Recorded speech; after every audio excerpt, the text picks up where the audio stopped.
Hello and happy St. Patrick's Day here on the Tech Sports Report. I am your host, Adam Stanek, filling in for Matt Jenkins this week.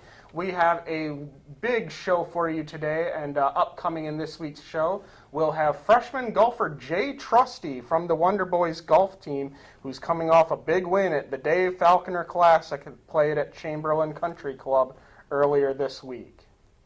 However, we'll start this week's show by looking back at the Golden Suns basketball team as they played at the NCAA tournament in Searcy, Arkansas this past weekend. The Golden Suns were hoping the fourth time would be the charm against the Lady Bisons, but they would struggle right out of the gate in this one. We pick things up here late in the first quarter as Ryan Goodsill takes it hard to the hole, draws the foul, and gets the basket to fall. Suns trail 17-7. In the second quarter, Kelsey McClure goes up strong here for the offensive rebound and dishes it to a wide-open Danielle Frazier to make it a 23-11 deficit. A few plays later, Cheyenne North finds an open Anissa Pounds on a backdoor layup to make it a 23-13 deficit. We move ahead to the fourth quarter as Kylie Ladd picks Harding's pocket and McClure somehow maintains her dribble as she gets the fast break layup to go to make it a 58-46 deficit with a minute to go. Unfortunately, the Golden Suns could not mount enough of a comeback as Harding went on to win this one by a final score of 59-46. In her final game with the Golden Suns, Anissa Pounds led the way with 17 points on 7 of 15 shooting from the field to go with 6 rebounds. Callie White scored all 8 of her points in the fourth quarter, and Cheyenne North finished this game with 13 rebounds and 4 blocked shots. While the Golden Suns basketball team's season might have came to a close, the Wonder Boys basketball team looked to try to keep their season going in the NCAA tournament in Maryville, Missouri. Unfortunately, the Wonder Boys struggled in the second half against Southwest Minnesota State as Tech saw their season come to an end with a 93-82 loss in the first round. In his final game with Arkansas Tech, Justin Graham led the way with 20 points on 9 of 16 shooting and dished out a team-high 6 assists. Benny Lufiel also ended his Wonder Boys career with 15 points and 9 rebounds, and Freddie Lee finished with 14 points and 4 assists. The Wonder Boys baseball team looked to keep their undefeated GAC streak alive as they hosted Henderson State this past weekend. Tech opened the 3-game series with a Sunday doubleheader at Tech Field. We pick things up here in the second inning as Cody Westcott drives this home run over the left field fence to give Arkansas Tech a 1-0 lead. Later in the inning, Marcus Wilson pulls off the incredible feat of stealing home on the pitch to put the Wonder Boys up 3-0. We move ahead to the 6th inning as Kyle Gibbs sneaks this hit through the infield to score Dylan McDearman and stretch the Tech lead to 5-1. After Henderson State made a huge late rally to take a 7-5 lead, the Wonder Boys started to rally their own in the bottom of the ninth on this RBI single by Kyle Love to cut it to a 7-6 deficit. Unfortunately, the Wonder Boys could not finish the rally as Henderson State held off Arkansas Tech to win Game 1 of the series 7-6. McDearman led the Tech bats, going 3 for 5 from the plate with a pair of doubles and a run scored, while Cody Westcott finished with a 2 for 4 performance with the bat with a homer, a double, a walk, an RBI, and a run scored. Marcus Wilson also finished the game with 2 hits and a run scored. Kyle Wilson picked up the no decision in the start and pitched 6 very solid innings, giving up just 1 run on 7 hits, 3 walks, and struck out 7. The Wonder Boys would look to bounce back in the second game as they would get a huge performance from starting pitcher Trent Armstrong to do so. Armstrong strikes out the side here in the 6th inning to keep the score at 0-0 going to the bottom of the frame. We move ahead to the 10th inning with 1 out in the top of the 10th. Kyle Gibbs fields this ground ball and throws out the runner at home to keep the game scoreless. A few plays later, the Reddies try to pull off the double steal, but the relay to home is in time to get the runner, and the Wonder Boys keep the game scoreless. We now move to the bottom of the 11th. Jackson Hollenshed drives this ground ball up the middle, and Cody Westcott comes around, slides in, past the tag, and slaps home to give the Wonder Boys the dramatic walk-off victory. Tech won this one by a final score of 1-0 in 11 innings. The Wonder Boys were only able to muster 3 hits in this game, but 2 of those hits came in the 11th as Westcott finished 1 for 4 with a double and a run scored, and Jackson Hollenshed produced the lone run going 1 for 2 with an RBI. Pitching and defense was phenomenal for the Wonder Boys in this one, as Trent Armstrong pitched 9 1/3 scoreless innings, giving up just 4 hits and 1 walk to go with 8 strikeouts. Isaac Hale picked up his first win of the season after pitching a 1-2-3 scoreless 11th inning. Unfortunately, the Wonder Boys dropped the rubber match on Monday, falling to the Reddies 7-4. Dylan McDermott and Marcus Wilson each finished with a pair of hits. Kyle Gibbs and Corey Thompson each scored 2 runs, while Kyle Love and Jackson Hollenshed each recorded an RBI sac fly. Isaac Hale was solid in relief in this one, pitching 3 2/3 shutout innings, giving up just 2 hits and a walk while striking out 3.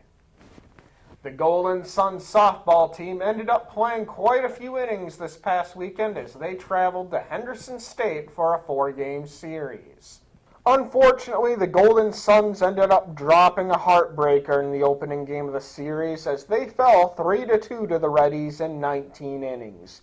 It was the longest game in Great American Conference history, and despite giving up a walk-off in the 19th inning, Jalissa Gum had an incredible performance from the circle. She threw 18 1/3 innings, giving up just 3 earned runs on 15 hits, and walked just 1 batter while striking out a program record 23 batters. Megan Goodnight led the Golden Suns bats, going 3 for 8 with a double, while Gum helped her own cause with a solo home run in the top of the 11th inning. However, Arkansas Tech responded with a 5-2 victory over the Reddies in the second game on Sunday, as Megan Goodnight had a monster game in this one. She had 2 insurance runs in the top of the 7th and finished 4 for 4 with the bat, tallying a pair of doubles, 4 RBIs, and a run scored. Gabby Vasquez went 2 for 4 with a pair of runs scored, and Jalissa Gum went 1 for 3 with a double, a walk, and a pair of runs scored. Morgan Vaughn picked up her 6th win in the circle, giving up just 2 earned runs on 3 hits while striking out 4 in a complete game victory. On Monday, the Golden Suns lost another heartbreaker in extra innings as they fell 2-1 to Henderson State in 10 innings in this one. Kara Toller was great despite giving up the loss. She pitched 9 1/3 innings and gave up just 1 earned run on 10 hits with 6 walks and 8 strikeouts. Toller also went 2 for 3 from the plate with a double in this one, and Gabby Vasquez provided the only run for Arkansas Tech on a sac fly, while Ashton Sangster went 1 for 3 with a double and a run scored. However, much like the first doubleheader of the series, the Golden Suns were able to get their revenge in the second game as the Suns won this one 4-3 in 9 innings. Megan Goodnight led the Golden Suns bats again, going 2 for 4 with a 2-run homer in the 6th inning to tie the game at 3. She finished with 2 RBIs and a run scored. Ashton Sangster also produced her first home run of the season as she finished 2 for 4 from the plate with an RBI and 2 runs scored. And Janie Knowles produced the go-ahead RBI single in the 9th as she finished 2 for 4 with an RBI. Bailey Schaefer picked up the win in relief as she threw 5 shutout innings, giving up just 2 hits and struck out 2. And we'll now move on to Golden Suns tennis as they just played this past weekend in Springfield, Missouri against Drury and Northwest Missouri State. Unfortunately, the Suns fell behind early and dropped a tough match to Northwest Missouri State by a final score of 6-3. Tammy Bell and Annabelle Rowlands each picked up singles victories in this one, while Maka Acosta picked up a default win in singles play. Unfortunately, the Suns didn't fare much better against 10th-ranked Drury as Tech fell 7-2 to the host Panthers. Again, Tammy Bell and Annabelle Rowlands each picked up singles wins to score the only points for the Golden Suns in this match. And we'll now close out this segment taking a look back at Arkansas Tech men's golf as they hosted the Dave Falconer Classic at Chamberlain Country Club earlier this week. We picked things up here in the first round as Putter Cernoon would make a beautiful chip shot here as the ball lips in and drops for a birdie on hole 2 in the first round. Cernoon would finish the tournament in a tie for 12th after shooting 2 over par. On the first day of the tournament, Ryan Spurlock would sink a very nice birdie here on hole 4. As we move on to the second day, on that very same hole, Luke Cornett knocks this ball out of the fringe to score a long birdie. He would shoot 2 under par in the second round to finish in a tie for 12th. Here on hole 1, Jay Trusty saves par with a beautiful chip shot that just lips out. He would tap it in for par, and he would put together an outstanding performance to which we will get to in just a moment. After a tough first day, the Wonder Boys bounced back on day 2 to finish in 3rd place, shooting a .590 for a 14 over par for the tournament. Tech went into the second round in a tie for 5th, but shot 10 strokes better on the second day to climb to 3rd. However, despite not winning as a team, Jay Trusty picked up the individual medalist honors as he won his first collegiate golf tournament playing as an individual. Trusty shot a 139 for a 5 under par to win the event by 3 strokes. 3 Wonder Boys finished in a tie for 12th as Luke Cornett, Putter Cernoon, and Jonathan Eckberg each shot a 146 for 2 over for the tournament, while Austin Smith shot up the leaderboard in the second day to finish in a tie for 21st after shooting a second round 70 for 2 under par on the day. We will now take a short break, and when we come back, we'll have on Wonder Boys golfer Jay Trusty to talk about his big Dave Falconer Classic win. We'll be right back. Are you a Tech sports fan? Then it's time for you to get rewarded with the Fight On Rewards app. Check into Tech athletic events to earn points and redeem for awesome prizes. You can also interact on social media, fan polls, and post pictures through our fan cam. The app is now available for free through the App Store or the Google Play Store. Looking to get the inside stories of Arkansas Tech athletics? Then be sure to subscribe to Tech Talk, the official podcast of Arkansas Tech Sports, available for free right now on iTunes. Being a champion takes more than talent, more than the perfect pass, more than using your head. Being a champion takes the spirit to always push harder, the ability to overcome any hurdle, and the fire to be the best. Welcome to Division 2, where the pursuit is yours to create. And the question isn't, can you do it? It's, will you?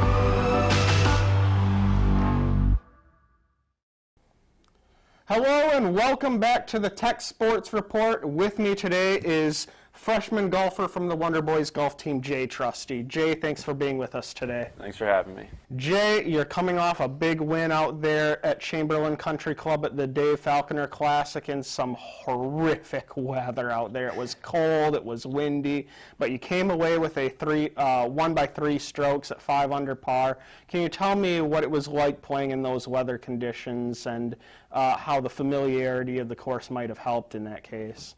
Well, first of all, I want to thank God for giving me the ability to just play the game. But as far as the conditions go, really, I was just taking it one shot at a time and trying to keep my hands as warm as possible with our hand warmers we had out there and just not thinking too much about the score. I knew I was close, a few under par, not thinking too much about numbers and just thinking about the shot that was right in front of me. Just putting everything I had into one shot, because that's really all you can control. Now, this was your first collegiate tournament win, and interestingly enough, you got to do it in your hometown of Danville, Arkansas, a very familiar course for you, Chamberlain Country Club. And I'm sure you got to play in front of a lot of your friends and family. Can you tell me what it was like to be able to win your first college tournament in front of all your friends and family here in Danville? Yeah, super special. My mom and dad were out there and got to watch, and my girlfriend came out there as well. And it was just fun being able to be on the course that I've practiced at since I was 3, 4, 5 years old, and then years later winning a college tournament out there. Just special. Now, I've been following the golf team pretty closely here so far this year, and with this third place finish, it's 4 top 3 finishes here so far in the 2016-17 season. And one thing I noticed from you guys this year instead of last year is you guys are very deep. It seems like there's always like 8 or 9 guys always vying for one of those top 5 spots. Can you tell me how being able to play with all these great golfers on this year's team, has that really helped you evolve your game and try to play even better? Yeah, that helps a lot. Like last year, we only had 5 or 6 players, and you kind of had to feel like you could go play a tournament and not play that well, and still get to play the next tournament. But this year, it's like there's 9 of us, 1 through 9. Our 9 guy can beat our 1 guy any day out, and we're all just make each other better. And if you're not playing good golf, you're not going to get to play. So it's important to just keep grinding and keep playing as good as you can. Okay, now I'd like to try and get you to know you a little bit on the personal level here. When did you start playing golf? Was this something you started playing as a kid or high school, or when did golf come into your life? My dad really got me into it when I was about 3 years old. 3? Yeah, Wow. He put a golf club in my hands and just told me to swing. And then I played in my first golf tournament when I was 5 years old in Quincy, Illinois, actually, and I got a win. And so ever since then, he's just helped me practice and keep getting better, and it's just been a part of my life. Do you have like a favorite pro golfer that you really look up to or model your game after? Or was there like a pro golfer growing up that you always been like, man, I always want to be that guy?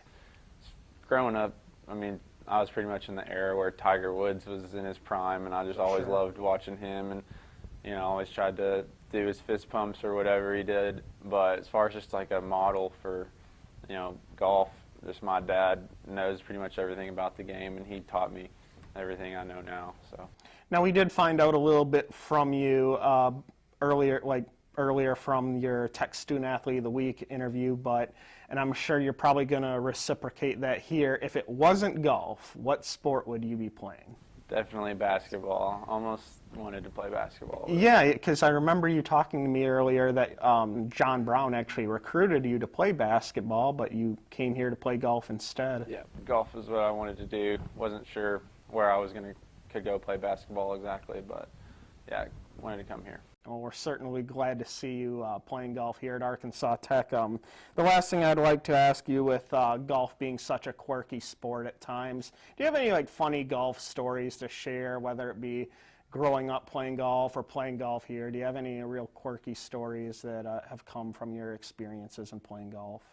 I've been lucky enough not to really have any horrific, hitting the head with a golf club injuries or anything like that. Or a squirrel running off with your ball or anything like that. Never had a squirrel run off with my ball, but I don't know. Best memory from Arkansas Tech for sure would have to be just this last week, because not much had really happened for me for the golf team, but this was a good week.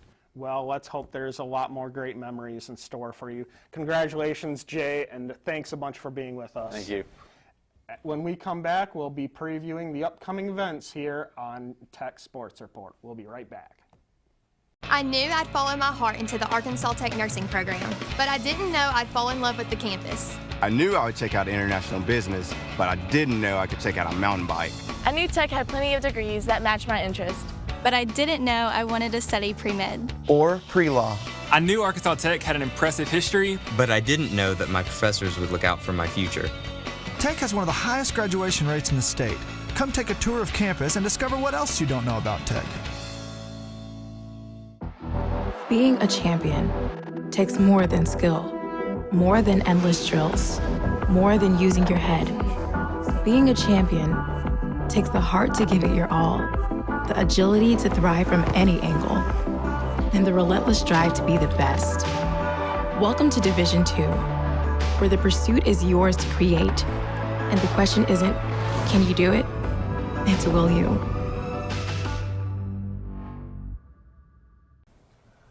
Welcome back to the Tech Sports Report. Again, we would like to thank Jay Trusty for joining us on set to talk about his big Dave Falconer Classic win.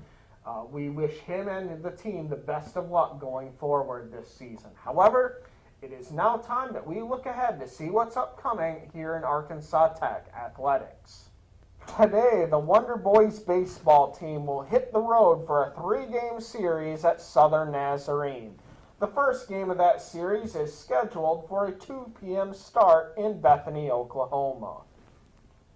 Also later today, the Golden Sun softball team returns home for a 4-game series against the Crimson Storm. The first game of today's doubleheader will be scheduled for 3 p.m. at the Chartwells Women's Sports Complex. If you cannot make it to that game, there will be live video, audio, and stats available at ArkansasTechSports.com.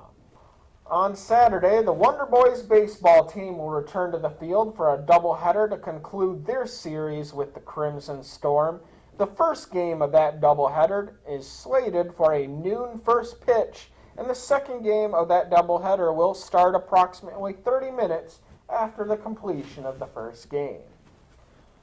The Golden Sun softball team will also conclude their series with Southern Nazarene on Saturday. The first game of that doubleheader is also scheduled for a noon start, and again, if you cannot make it to that game, there will be live video, audio, and stats available at ArkansasTechSports.com for both games. Next week, the Golden Suns tennis team will open their spring break with a 3-match trip to Orlando, Florida. The Suns will open the trip with a Monday match against SCAD Atlanta with a 2 p.m. start time. On Tuesday, the Wonder Boys will host a non-conference baseball game against Arkansas Monticello. That game is scheduled for a 2 p.m. start at Tech Field. We'll have live video, audio, and stats available for that game. On Wednesday, the Golden Suns tennis team will return to the court for a match against Florida Southern. That match is slated for a 3 p.m. start in Orlando.